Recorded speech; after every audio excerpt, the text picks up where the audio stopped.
Alhamdulillah. Wassalatu wassalamu ala rasulillah wa ala alihi wa ashabihi wa ahli baytihi wa man tabi'ahum bi ihsanin ila yawmiddin. Amma ba'd. அவை நேசிப்பது உண்மையாகும். கபரிலே நாங்கள் வைக்கப்படுகின்ற போது அங்கே ரசூலுல்லாஹி ஸல்லல்லாஹு அலைஹி வஸல்லம் அவர்களை எடுத்துக்காட்டப்படும்.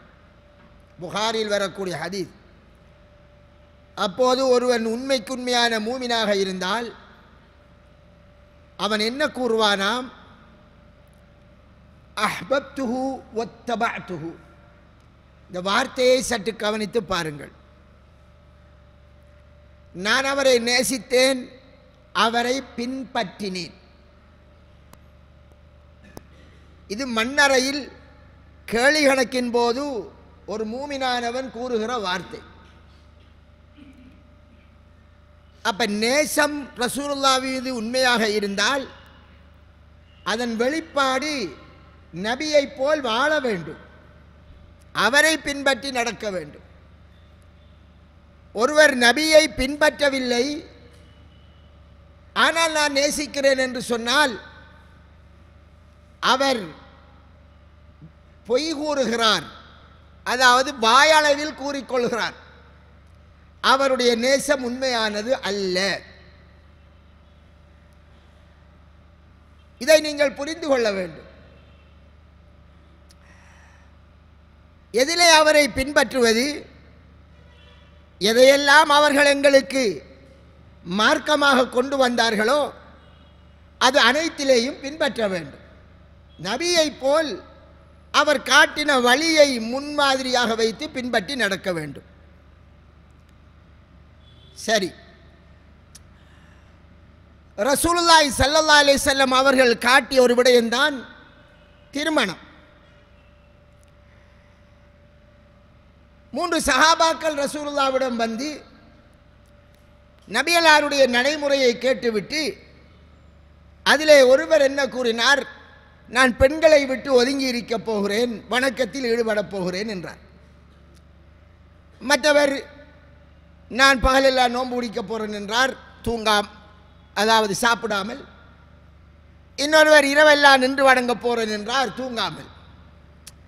அப்போ ரசூலுல்லாஹி ஸல்லல்லாஹு அலைஹி வஸல்லம் அடுத்த ஒரு வார்த்தை பாவிச்சார்கள். என்ன வார்த்தை? அவர் சிலதை கூறிவிட்டு, நான் இரவையில் தூங்குறேன், சுன்னத்தான் நோன்பு பிடிக்காமலும் பிடிக்கன், தூங்கிட்டு வணங்குறேன், மனைவியோடு அதாவது திருமணமும் முடிக்கிறேன். இதை சொல்லிவிட்டு சொன்னார்கள், ஃபமன் ரகிப அன் சுன்னதி, என்னுடைய இந்த வழிமுறையை யார் புறக்கணித்தானோ அவன் என்னை சார்ந்தவன் அல்ல என்றார்கள். நல்லா கவனித்துக் கொள்ளுங்கள். அப்ப அந்த கூற்றுக்குள் எனது வழிமுறை, எனது சுன்னத்தை யார் புறக்கணிக்கிறானோ என்கிற போது திருமணத்தையும் உள்வாங்கிக் கொள்கிறார்கள். திருமணம் முடிக்கிறது எனது வழிமுறை. அதற்கும் ரசூலுல்லாஹ் முன்மாதிரி. தொழுகைக்கு மட்டுமல்ல, நோன்பு பிடிப்பதற்கு மட்டுமல்ல, ரசூலுல்லாஹ் நோன்பை கற்றுக் கொடுத்தார்கள். அந்த நபியை விட கூடுதலாக நோன்பு பிடிக்க போன போது தஹஜ்ஜத்தை கற்றுக் கொடுத்தார்கள், தூங்கிவிட்டு எழும்பி தொழுவதை. அவர்கள் நபியை விட இரவெல்லாம் நின்று வணங்க நினைத்த போது என்ன கூறுகிறார்கள்? என்னை சார்ந்தவர் இல்லை என்கிறார்கள். நீங்கள் செய்கின்ற செயல், அது தொழுகையாயிருந்தாலும் நோன்பு பிடிப்பதாயிருந்தாலும் நீங்கள் நினைச்சபடி செய்ய இயலாது, நான் காட்டின முறைப்படிதான் இருக்க வேண்டும் என்பதற்குள் திருமணத்தையும் எடுத்துக்கொள்கிறார்கள். எனவே திருமணம் என்பது ரசூலுல்லாஹ் காட்டிய முறைப்படி நாம் எடுத்துக்கொண்டால்தான் நாங்கள் நபியை பின்பற்றினவராக ஆகுவோம்.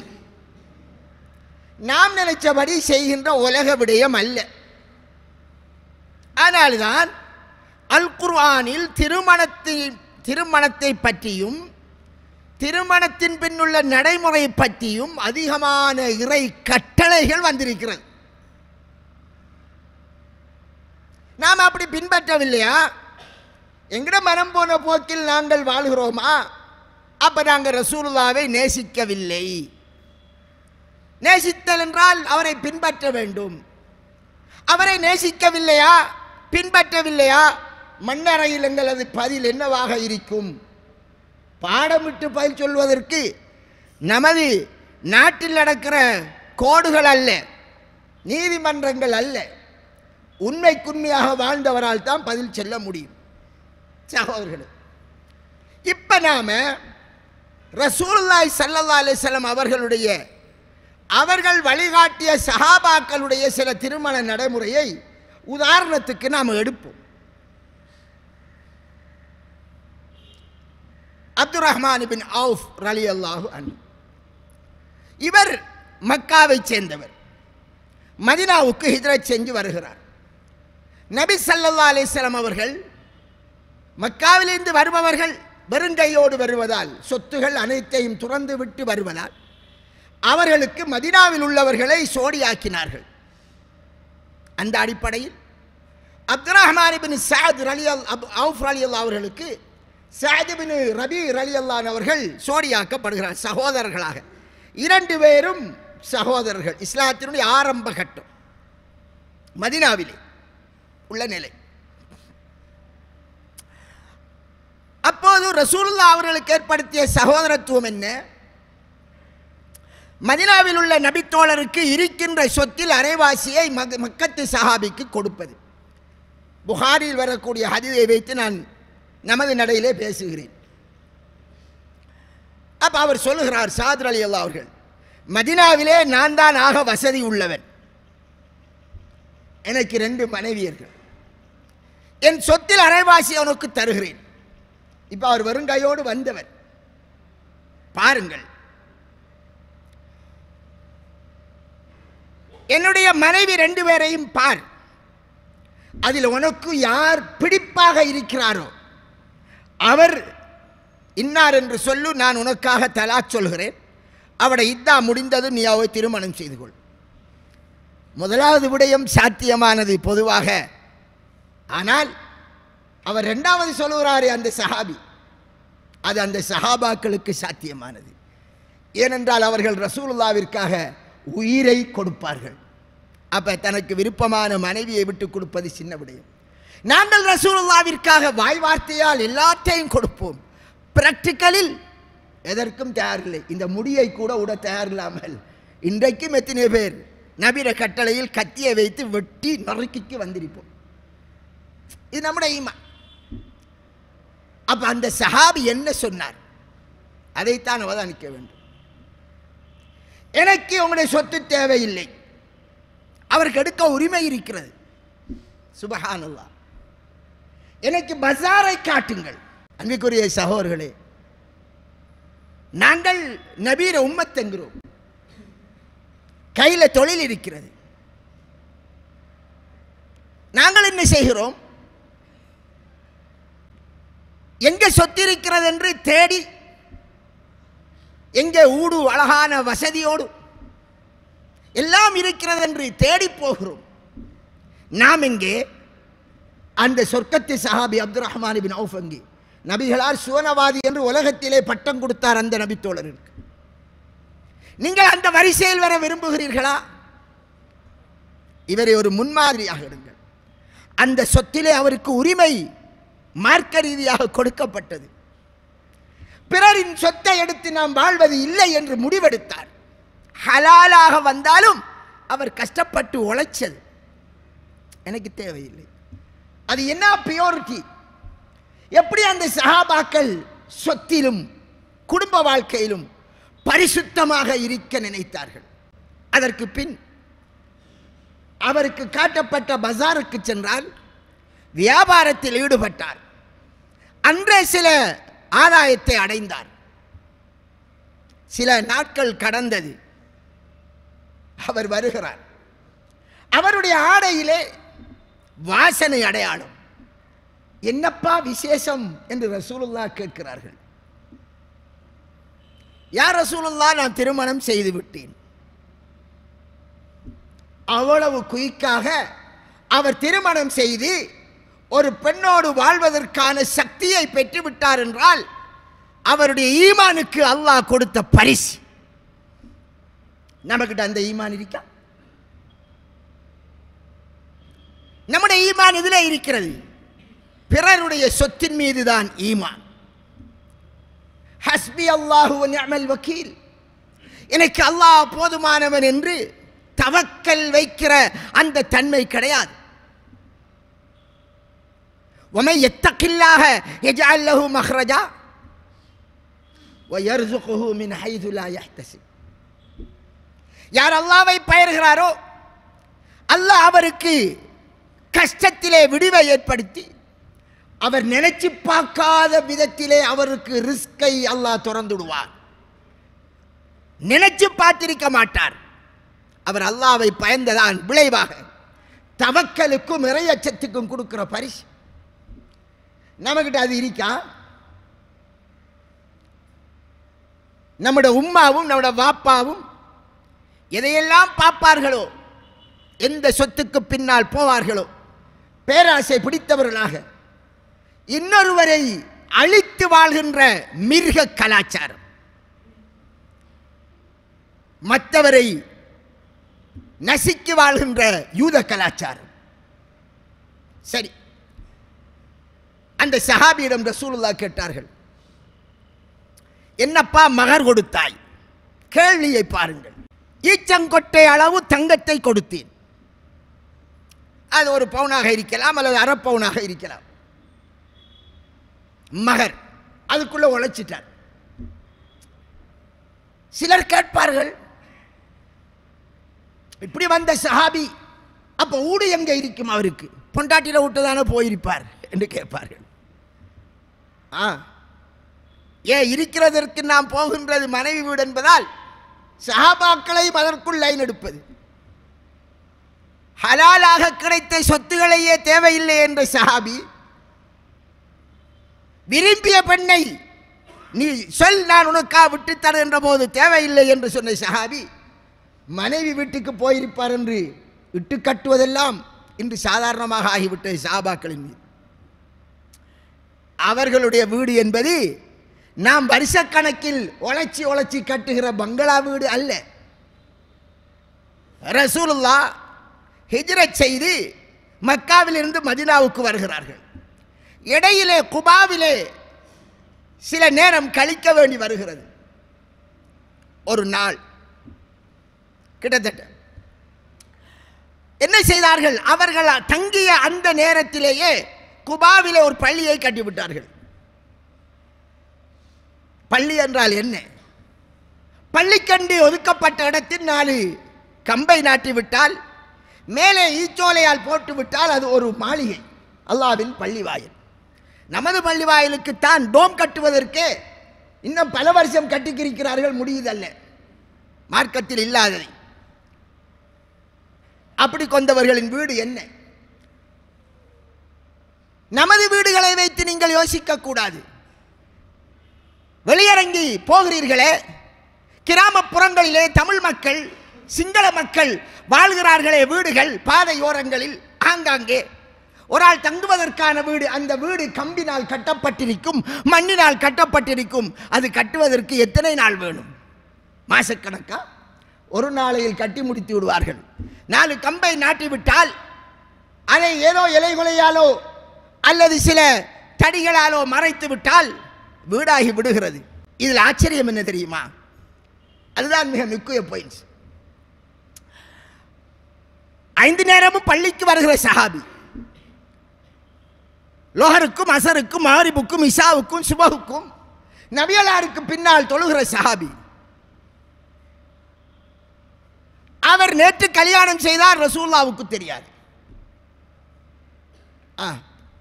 பள்ளி இமாம் அந்த வகையிலும் தெரியாது. தன் உயிரை விட மேலாக மதிக்கிற நேசத்துக்குரிய நபி அந்த வகையிலேயும் தெரியாது. ஒரு இஸ்லாமிய ஆட்சியாளர் அந்த வகையிலேயும் தெரியாது. தனக்கு அங்கே ஆதரவளிப்பதற்கு யார் இருக்கிறார்? ரசூலுல்லாஹ் தான். குடும்பம் கோத்திரம் ஒன்றுமில்லை. எனவே முன்னிலைப்படுத்துவதற்கு மிக தகுதியான ரசூலுல்லாஹ் முன்னே இருக்கிறார்கள். அவருக்கு தெரியாமல் திருமணம் நடந்தது என்றால் இஸ்லாம் காட்டிய திருமணம் எவ்வளவு எளிமையானது. ரசூலுல்லாஹி ஸல்லல்லாஹு அலைஹி வஸல்லம் என்னப்பா எனக்கு ஒரு வார்த்தை சொல்லலையா என்று கேட்டார்களா? கோவிச்சார்களா? சரி, பெண் தரப்பாவது ரசூலுல்லாஹ்வுக்கு சொல்லி கொடுத்தார்களா? இப்படி வீட்டில் ஒரு கல்யாணம் நடக்க போது நீங்க அந்த கல்யாணத்தை நடத்தி வைக்க வேண்டும் என்று மௌலைமார்களை கூப்பிட்டு அலைகிறார்களே ஒரு பக்கம். எவ்வளவு சிம்பிளாக நபிகளாருடைய முன்மாதிரி. இன்று ரசூலுல்லாஹ்வின் மீது நேசம் என்று 1000 பாராட்டு விழா, மீலாது விழா, அந்த விழா இந்த விழா என்றெல்லாம் நடத்துகிறார்கள். ஆனால் நபியின் வாழ்க்கை வாழ தயாரில்லை. மன்னரையில் நம்மளால் என்ன பதில் சொல்ல முடியும்? பாடமிட்டு சொல்லுகிற விடயம் அல்ல. மன்னரையிலே அடக்கப்பட்டதன் பின் அடக்குகின்ற போது வந்தவர்கள் தல்கீனோத அதை பாடமிட்டு சொல்லுகிற இடமல்ல. அவர் அஹ்பத்துஹு வத்தபஅத்துஹு என்று பதில் சொல்வார் என்றால் நபியை நேசித்து அவர் வாழ்க்கையை பின்பற்ற வேண்டும். இப்படி உங்களை திருமணம் செய்ய முடியுதா? எளிமையாக திருமண நிகழ்வை நடத்துவதற்கு அந்த அக்த், மாமனார் மருமகனுக்கு எனது மகளை முடித்தந்து விட்டேன் என்று சொல்வதற்காக ஆயிரக்கணக்கானவர்களை அழைக்கிறார்கள். இதை எண்ணத்தில் கொண்டு போய் சேர்க்கிறது. இதற்கும் இஸ்லாத்துக்கும் எந்த சம்பந்தமும் இல்லை. வீணான செலவும் வீணான காசும். தௌஹீத்வாதிகளாம் நாங்கள் குர்ஆனையும் சுன்னையும் மயாத்தாக்க வந்தவர்களாம் என்றெல்லாம் கூறுகிறார்கள். என்னத்தையோ செய்கிறார்கள். யார் காட்டி தந்தார்கள்? அழைப்பதற்கு காட்செலவு. இந்தியாவிலிருந்து அழைத்து எடுத்து வந்து அதை கொண்டு போய் கொடுத்து அதிலே ஒரு பெருமை அடித்து அந்த காட்டை யாருக்கு முதல் கொடுப்பதென்று அதற்கு ஒரு பெரியதொரு சூறா உண்டு செய்து குடும்பத்தில் இன்னாருக்கு முதல் கொடுத்தால் மற்றவள் எனக்கு இரண்டாவதானே தந்திருவாள் என்று தந்த என்று கோவிப்பாள் என்று அதற்குள் ஒரு பிரச்சனை. அது காட்டுக்கு பின்னால பிரச்சனை. இதெல்லாம் காட்சிக்க நேரம் இல்லை. என்னை விட உங்களுக்கு கூட தெரியும். அன்புக்குரிய சகோதரர்களே, ரசூலுல்லாஹி ஸல்லல்லாஹு அலைஹி வஸல்லம் திருமணத்தை பகிரங்கப்படுத்தணும் என்று வழிகாட்டினார்கள் அல்லவா? அதற்குத்தான் என்ன சொன்னார்கள்? அவுலிம் வலவு பிஷாத் என்றார்கள். அப்துர் ரஹ்மான் இப்னு அவுஃபை பார்த்து சொன்னார்கள், ஒரு ஆடாவது அறுத்து ஒலிமா கொடுத்திருந்தார்கள். அதிலேதான் திருமணமே பிரபலமாக போகிறது. திருமண நிகழ்வை நடத்துவதற்கு 400 பேரை கூப்பிடுறையிலே ஒரு நன்மையும் இல்லை. அதுக்கு செலவழிக்கிற காசு அவ்வளவும் நன்மையற்ற காசு. குறிப்பாக இன்று பெருமைக்காக செலவழிக்கிறீர்கள். அதிலும் குறிப்பாக அந்த காசை பெண் தரப்பிடம் இருந்து கேட்டு காவின் செலவு என்ற பெயரிலே கேட்டு வாங்கி அதற்கு சமூகம் அளிக்கிற ஒவ்வொருவருக்கும் கொடுக்கக்கூடிய அப்பிளுக்கும் ஒரேஞ்சிக்கும் கிரேப்ஸுக்கும் கேக்குக்கும் ஐஸ்கிரீமுக்கும் பட்டில் அப்பத்துக்கும் அவைகளை வைக்கக்கூடிய தட்டுக்கும் வந்து இருப்பதற்கான கதிரைக்கும் வருபவர்களை வரவைப்பதற்கான பஸ்ஸின் கூலிக்கும் என்று கணக்கு பார்த்து பெண் தரப்பிடமே கேட்டு வாங்குகின்ற அந்த கலாச்சாரம் இன்னும் சமுதாயத்திலே புறையோடி போய் இருப்பதால் இல்லாததை உருவாக்கி அதை சமுதாயத்திலே கட்டாயப்படுத்தி அதை செய்தால்தான் கல்யாணம் என்று ஆக்கி அதன் மீது உரிமை இல்லாமல் பெண் தரப்பிடம் காசை கலெக்ட் பண்ணி அதற்கப்பால் பெண் தரப்பிடம் இல்லை என்றால் தான் அதை செய்தால்தான் என்னை மதிப்பார்கள் என்று கருதி ஆண் அந்த பெரும் சுமை எடுத்து அதற்காக 10 லட்சத்தை செலவழிக்கிறீர்களே, பள்ளி வாயிலுக்கு கொடுத்தால் நன்மை கிடைக்கும். வீணான செலவு. 2 செலவு அப்துர் ரஹ்மான் இப்னு அவுஃப் கல்யாணத்திற்கு. ஒரு செலவு என்ன? அவர் கொடுத்த மகர்.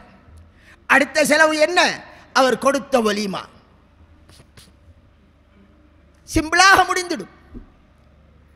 நாட்டு சட்டம் ரெஜிஸ்டர் பண்ண வேண்டும். அதனால் நீங்கள் ரெஜிஸ்டரிடம் செல்லுங்கள், 2 சாக்கியோடு போங்கள், எங்களது பிள்ளையின் கல்யாணம், மாமனார் மருமகன் 2 சாக்கி. என் மகளை திருமணம் முடித்து தந்து விட்டேன் என்றால் மருமகன் ஏற்றுக்கொள்கிறார். 2 சாக்கி இருக்கிறது, பதிவுரை செய்கிறீர்கள், மணமகள் ரெடியாகி திருமணம் முடிந்து விட்டது. பெண்ணை தயார் செய்து உனது இடத்திற்கு கொண்டு வந்து ஒப்படைப்பார்கள். அல்லது நீ போய் பெண்ணை அழைத்து வருவாய். நீ ஆட்டாவில் போனாலும் சரிதான், மோட்டார் பைக்கில் போனாலும் சரிதான், அல்லது உனக்கென்று சொந்த கார் இருந்தால் அதில் போனாலும் சரிதான். ஆனால் பெண்ணை ஏற்றுவதற்கென்று பெருமைக்குரிய ஒரு கார். அப்துல் ரஹ்மான் இப்னு அவுஃப் ரலியல்லாஹு அவர்களை பெண்ணை ஏற்றி வருவதற்காக ஒட்டகத்தை சோடித்து அதற்கு பெரிய முன்னுக்கு வகை வகையாக டிசைன் செய்து கொண்டு போனார்களா அல்லது மாப்பிள்ளையை சோடித்து கொண்டு போனார்களா? அந்த பெண்ணையும் மாப்பிள்ளையும் மிக பெரும் திரோனிலே வைத்து அந்த திரோனிலே எல்லோரும் பார்த்து ரசிக்க அவருக்கு லிப்டிக்கில் இருந்து எல்லா டிசைனும் வைத்து என்னையாம் ஊரின் கலாச்சாரம் என்று எல்லோருக்கும் காட்டித்தான் அதை நடத்தினார்களா? ஏன் உங்களுக்கு நபிகளாருடைய திருமண முறை கசக்கின்றது? ரசூலுல்லாவை நேசிக்கிறோம் என்று சொல்லுகிறீர்கள், ஆனால் அவருடைய வழிமுறை கசப்பாக இருப்பதேன்? உங்களுக்கு ரசூலுல்லாவின் நேசத்தை விட ஊருலகத்தாரின் நேசம் பெருசாக தெரிகிறது. அல்லாஹ்வினுடைய அன்பை விட ஊருலகத்தாரின் அன்பு பெருசாக இருக்கிறது. அந்த ஊருலகத்தார் உங்களை வந்து கபரிலே காப்பாற்ற போகிறார்களா? மஹ்சரிலே காப்பாற்ற போகிறார்களா? இல்லை என்பது உங்களுக்கு தெரியும். நபிகளாரின் நேசத்தை பெறாமல் அல்லாஹ்வின் நேசத்தை பெற முடியாது. நபிகளாரின் நேசத்தை நபிகளாரை பின்பற்றுவதன் மூலமாகவே தவிர அடைய முடியாது. ஆனால் தான் அல்லாஹ் சொன்னான், நீங்கள் அல்லாஹ்வை நேசிக்க விரும்புகிறீர்கள், நேசிக்கிறதை நாடினால் நபியை பின்பற்றுங்கள், அப்போது அல்லாஹ் நேசிப்பான். இன்று ரசூலுல்லாவை நேசிப்பதின் அடையாளமாக செய்யப்படுகின்ற அனைத்து காரியங்களும் பிழையானது. அவரை பின்பற்றுவதை தவிர அதுதான் அதன் அடையாளம். இன்னொரு சஹாபி, புகாரில் வரக்கூடிய செய்தி, ஜாபிர் ரலியல்லாஹு அன்ஹு அவர்கள் கூறுகிறார்கள், புகாரிலே பல ரிவாயத்து வருகிறது, அதை சேர்த்து சொல்கிறேன். ஒரு யுத்தத்திலிருந்து வருகிறார்கள், ரசூலுல்லாவும் அவரோடு வருகிறார்கள். அப்போது அவர்கள் ஒட்டகத்திலே தான் போய்கொண்டிருக்கிறார்கள். ஜாபிர் ரலியல்லாஹு ஒட்டகம் கொஞ்சம் வேகமாக அவர் அதை ஓட்டிக்கொள்ள முயற்சிக்கிறார். அப்போது ரசூலுல்லாஹி ஸல்லல்லாஹு அலைஹி வஸல்லம் அவருக்கு பின்னால் வந்து எப்படியோ அவரை நிறுத்தி, என்னப்பா வேகமாக போகிறாய் என்று கேட்கிறார்கள். அவர் சொல்லுகிறார், சுப்ஹானல்லாஹ், அல்லாஹு அக்பர், யா ரசூலுல்லாஹ், நான் கல்யாணம் செய்துட்டேன். புது கல்யாணக்காரர் யுத்தத்துக்கு வர வேண்டி இருந்ததால் அவர் யுத்தத்துக்கு வந்தார். அது எத்தனை நாளைக்கு முந்தி நடந்தது தெரியாது, ரசூலுல்லாஹ்வுக்கு தெரியாது. இவர் வேகமாக குதிரை அவருடைய ஒட்டகத்தை நகர்த்துகிற போதுதான், என்ன நீ விரைந்து போகிறாய் என்ற போதுதான், நான் கல்யாணம் செய்துட்டேன், அங்க பொன்ஜாதி புது கல்யாணக்காரர் அல்லாஹ்வுடைய தீனுக்காக கொடுக்க போகிற அந்த உயிர் மிஞ்சினாத்தான் அவருக்கும் வாழ்க்கை. சுப்ஹானல்லாஹ். புது கல்யாண காராக்கள் என்று அவர்கள் லீவ் எடுக்கவில்லை. யார்? சஹாபாக்கள். அடுத்தது கேட்கிறார்கள், ஸல்லல்லாஹு அலைஹி வஸல்லம், நீ திருமணம் செய்தாய், விதவையா குமரா என்று கேட்கிறார்கள். விதவை என்கிறார்கள். அப்ப ரசூலுல்லாஹ் அவரை சந்தோஷப்படுத்துறதுக்காக, நீ ஒரு கன்னி பெண்ணை முடித்திருந்தால் அவள் உன்னோடு விளையாடுவாள், நீயும் அவளோடு சேர்ந்து விளையாடுவீர்கள், ஒரு ஹாப்பியா இருக்கும், அந்த குறும்புத்தனம் இருக்கும். ரசூலுல்லாஹ் முடித்தார்கள் அல்லவா ஆயிஷாவை கன்னியாக, அவரை மட்டும்தான் கன்னியாக முடித்தார்கள். அதனால் அவருடைய குறும்புத்தனத்தை எல்லாம் ரசூலுல்லாஹ்விடம் காட்டுவார்கள். அது அவருக்கும் ரொம்ப ஹாப்பியாக இருக்கும். சில சந்தர்ப்பங்களில் யுத்தத்திற்கு போகிற போது ஆயிஷா கூட வந்த போது என்ன செய்தார்கள்? சஹாபாக்களை நோக்கி சொன்னார்கள், கொஞ்சம் முன்னுக்கு போங்க என்றார்கள். ஆயிஷாவும் ரசூலுல்லாஹ்வும் ஓட்ட போட்டி. அவ அப்ப சின்னாள், 9 வயசுல அவனை சேர்த்தெடுத்தார்கள். அப்படி சந்தோஷம், விளையாட்டு. அதனால ரசூலுல்லாஹ் அவரை அந்த மாதிரி சந்தோஷப்படுத்துறதுக்காக இந்த வார்த்தை சொன்னார்கள். அப்ப அவர் சொன்னார், நான் விதவையை முடிச்சேன். ஏன் தெரியுமா? அந்த சஹாபி காரணத்தை சொல்கிறார். என்னுடைய பெற்றோர்கள் 2 பேரும் மௌத்தாகி விட்டார்கள். ஆனா எனக்கு நிறைய சகோதரிகள், உடன் பிறந்த சகோதரிகள். எனவே அந்த சகோதரிகளை மேற்பார்வை செய்து அவர்களுக்கு தலைமுடி வாழ்ந்து அவர் சொன்ன வார்த்தை, அவர்கள் எல்லோரையும் ஒன்றாக வைத்திருப்பதற்கு முன் அனுபவமான ஒரு பொம்பளை தான் வேணும். அது கல்யாணம் முடிச்சு விதவையான பெண்ணுக்குத்தான் அந்த அனுபவம் இருக்கும். கொமர் பிள்ளை என்றால் அந்த அனுபவம் இருக்க மாட்டாது. அதனால தான் நாம் விதவையை முடிச்சேன் என்று சொல்றார். புகாரில வார ஹதீஸ். சகோதரர்களே, இப்போ ஒரு கேள்வி வரப்போகுது. என்னது? ஜாபிர் ரலியல்லாஹு அன்ஹு எங்க இருப்பார்கள் தன் சகோதரியோடு? ஒரு சகோதரி அல்ல, பல சகோதரிகள். அந்த மனைவி இப்போது எங்க இருக்கிறார்? எங்க இருப்பார்கள்? பொஞ்சாதிர ஊட்ட இருக்கிறது தான் மார்க்கத்தில் உள்ள விடயம் என்று கூட சொல்லக்கூடிய எத்தனை மௌலைமார்கள் என்ன சொல்ல போறீர்கள்? தன் சகோதரிகளை மேற்பார்வை செய்வதற்கு விதவை பெண்ணை எடுத்துக்கொண்டு வந்து தன் வீட்டில் தான் வைக்க முடியும். தன்னுடைய குடும்ப பொறுப்பு எல்லாவற்றையும் கண்காணிக்கக்கூடிய விதத்திலே தன் மனைவி இருக்க வேண்டும். அதனால் அல்லாஹ் சொன்னானே சட்டம், வாஸ்கினுஹுன்ன மின் ஹைது சகந்தும் மின் வுஜுதிக்கும், உங்களுடைய செலவிலே நீங்கள் இருக்கக்கூடிய இடத்திலே உங்களுடைய மனைவியரை இருப்பாட்டுங்கள். நீங்கள் இருக்கிற இடம் உங்களுக்கு சொந்தமான இடமாக இருக்க வேண்டும். உங்களது மனைவி உங்களுடைய இடத்தில் இருக்க வேண்டும். அதான் ரசூலுல்லாஹ் காட்டிய முறை. எங்களில் எத்தனை பேர் நாங்கள் இன்னும் 30 வருஷமாக கேட்டுக்கொண்டிருக்கிறோம்? உங்கள் ஈமான் உறுத்தவில்லையா? இதில் அடுத்த விஷயம் என்ன? ரசூலுல்லாஹ்விற்கு தெரியவில்லை கல்யாணம் நடந்தது. யுத்தத்திற்கு போவதற்கு முந்தி கல்யாணம் நடந்திருக்கிறது. அருமை ரசூலுல்லாஹ்வுக்கே தெரியவில்லை. அங்கதான் அவரோடு தான் லுஹரும் தொழுகிறார், அசரும் தொழுகிறார், 5 நேரம் தொழுகிறார். பள்ளி அசரத்து உயிரை விட மேலான ஜாபிர் ரலியல்லாஹு அவர்களுக்கே தெரியாது. ரசூலுல்லாஹ் அவர்களுக்கு தெரியாமல் இருக்கிறது. இவருடைய அவசரத்தை பார்த்து தான் கேட்கிறார்கள்.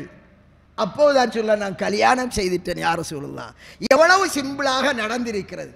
காட்டடித்து பெருமைக்காக உலகமெல்லாம் காட்டடித்து பரப்பி என்னென்னையெல்லாம் பெஸ்டாக செலவழிக்கிறீர்களே, உங்களுக்கு நபிகளார் சஹாபாக்களுடைய முன்மாதிரி இல்லையா என்று கேட்கிறேன். இன்னொரு பக்கம் ஃபாத்திமா ரலியல்லாஹு அன்ஹா நபிகளாருடைய அன்பு மகள், சொர்க்கத்து பெண்களின் தலைவி. இன்று எங்களுடைய பெண்கள் ஃபாத்திமாவை நேசிக்கிறோம் என்று என்ன பெயர் வைச்சாலும் அதற்கு முன் ஃபாத்திமா என்று பெயர் வைத்திருவார்கள். ஃபாத்திமா சுமையா, ஃபாத்திமா ஹப்சா, ஃபாத்திமா ஃபாத்திமா என்று எஃபாவது போட்டுக்கொள்வார். பரக்கத். ஏனென்றால் எங்களுடைய உயிரை விடவும் மேலாக ஃபாத்திமாவை நேசிக்கிறோம் என்பார்கள். அப்படியா? அந்த ஃபாத்திமா ரலியல்லாஹுடைய கல்யாணம் எப்படி நடந்தது தெரியுமா? எவ்வளவு சிம்பிளாக நடந்தது. அலி ரலியல்லாஹு அவர்கள் பெண் பேசினார்கள். அவரிடம் ஒன்றும் இருக்கவில்லை. ரசூலுல்லாஹி ஸல்லல்லாஹு அலைஹி வஸல்லம் அபூபக்கர் உமரும் ஏற்கனவே அவரை ஃபாத்திமா ரலியல்லாஹு அன்ஹாவை பெண் கேட்டார்கள். ரசூலுல்லாஹ் முடிச்சு கொடுக்கவில்லை. அலி ரலியல்லாஹு அவர்கள் கேட்டபோது உடனே ரசூலுல்லாஹ் அவடத்தை முடிச்சு கொடுத்து விட்டார். அதற்கென்று ஒரு பெரும் சமூகத்தை திரட்டவில்லை. இப்ப 2 பேரையும் சேர்த்துட வேண்டும் அல்லவா? மகர் கொடுக்கணுமே. உன்னிடம் என்னப்பா இருக்கிறது என்று கேட்கிறார்கள். அவர் சொன்னார், என்னிடம் கவசம் ஒன்று இருக்கிறது. அந்த கவசம் ஒரு 4 திர்ஹம், 4 வெள்ளிக்காசிர பெறுமதி.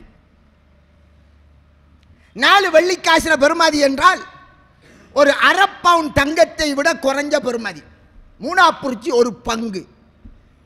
ஒரு பவுனை 3 புரிச்சால் வெறுமே ஒரு பங்கு. அந்த அளவிற்கு, அதை விட அந்த அளவு கிட்டத்தட்ட.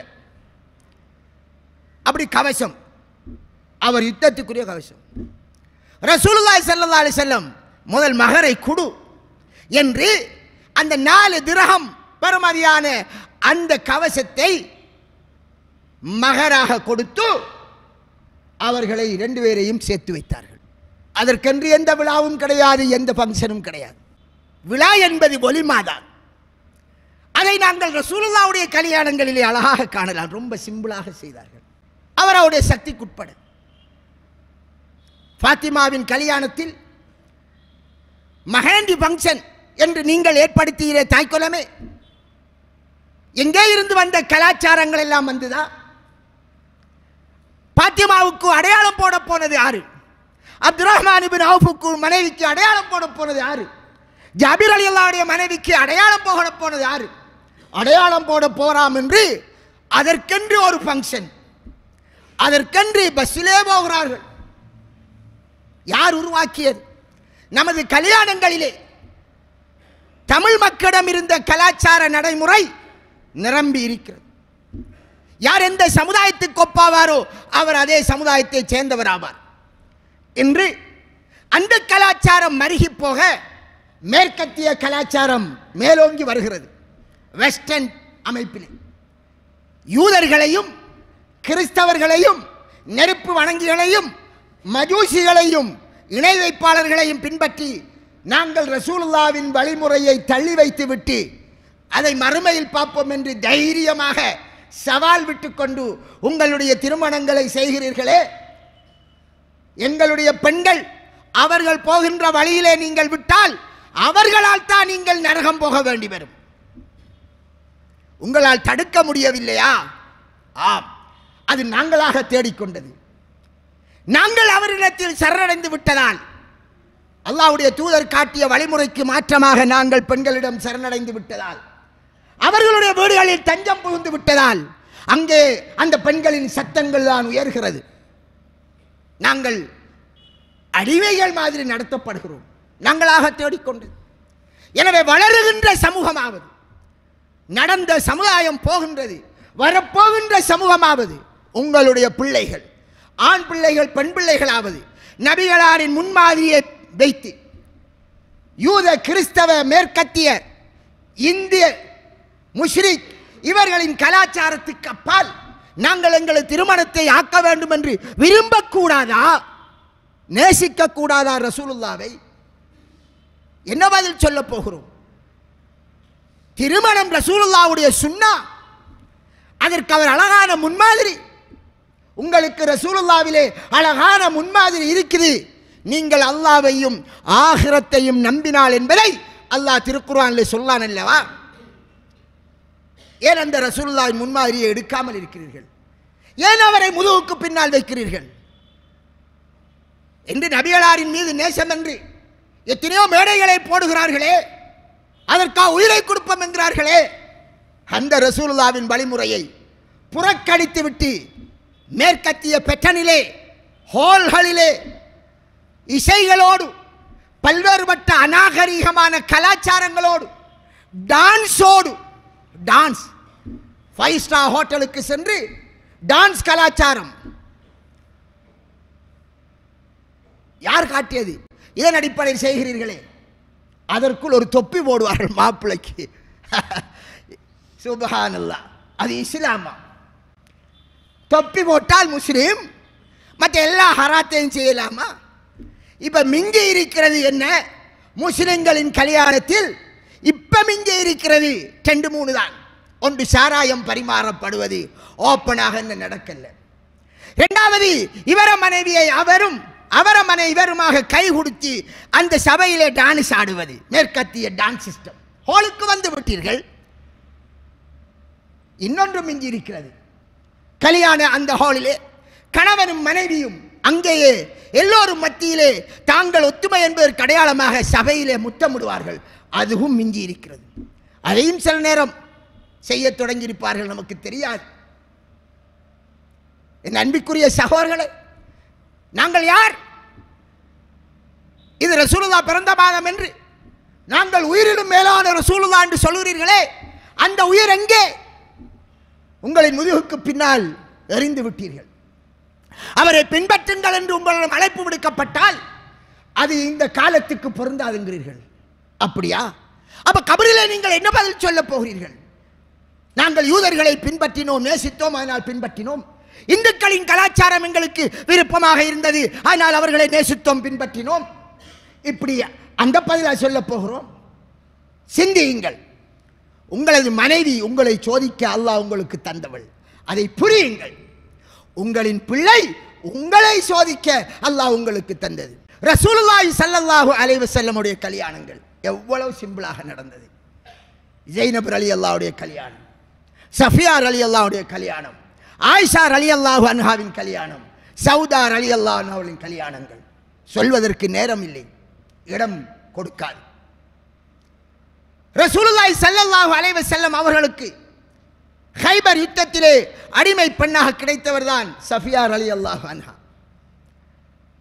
அவர்களோடு அவர்கள் அடிமை என்றால் அவர்களோடு அவர்கள் தங்கலாம். சஹாபாக்கள் பேசிக் கொள்கிறார்கள், இவர் அடிமையாக வச்சுக் கொள்ளப் போகிறாரா அல்லது மனைவியாக வச்சுக் கொள்ளப் போகிறார் என்று தெரியவில்லை என்று பேசிக் கொண்டிருக்கிறார்கள்.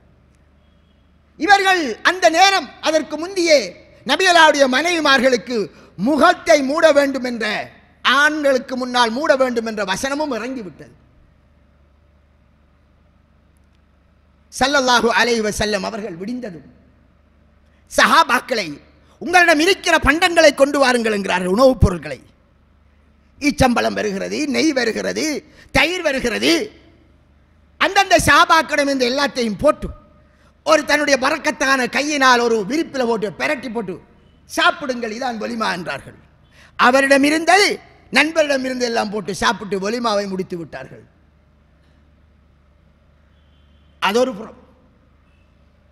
ரசூலுல்லாஹ் இப்போது பிரயாணம், கைபரில் இருந்து அவர்கள் மதீனா நோக்கி போகிறார்கள்.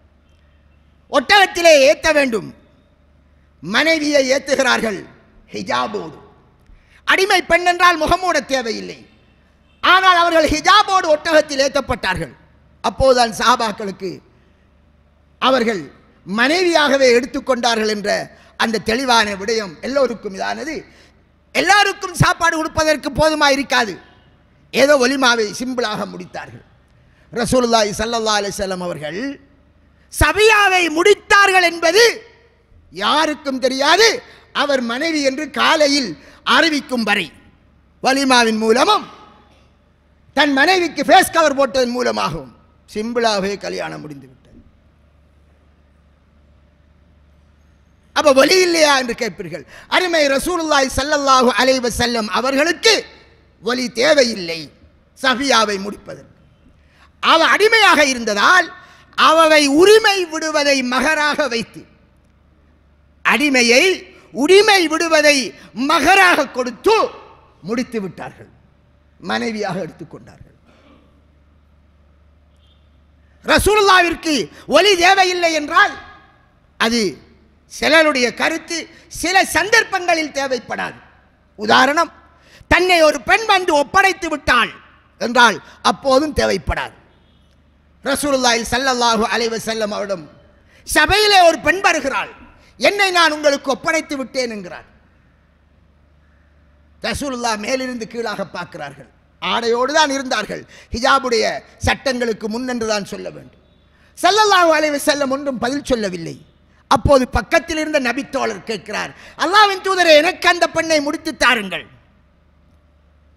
கல்யாணம் நடக்கிற முறையை பாருங்கள், உன்னிடம் மகர் கொடுக்க என்ன இருக்கிறது, உன் குடும்பத்திடம் தேடிப்பார் என்கிறார். போய்விட்டு வருகிறார், ஒன்றுமில்லை என்கிறார். இரும்பு மோதிரமாவது, அதுவும் இல்லை என்கிறார். இரும்பு மோதிரமும் இல்லை.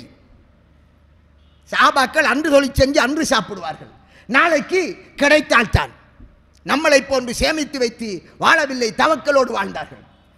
உனக்கு குர்ஆன் பாடம் இருக்கா என்று கேட்டார்கள். ஆம், பல சூரத்துகளை சொன்னார். அந்த சூரத்துகளை நீ அவருக்கு கற்றுக்கொடு, அதை மகராக வைத்து உனக்கு நான் அந்த பெண்ணை திருமணம் செய்விக்கிறேன் என்று ரசூலுல்லாஹ் ஒலியாக செய்வித்து விட்டார்கள்.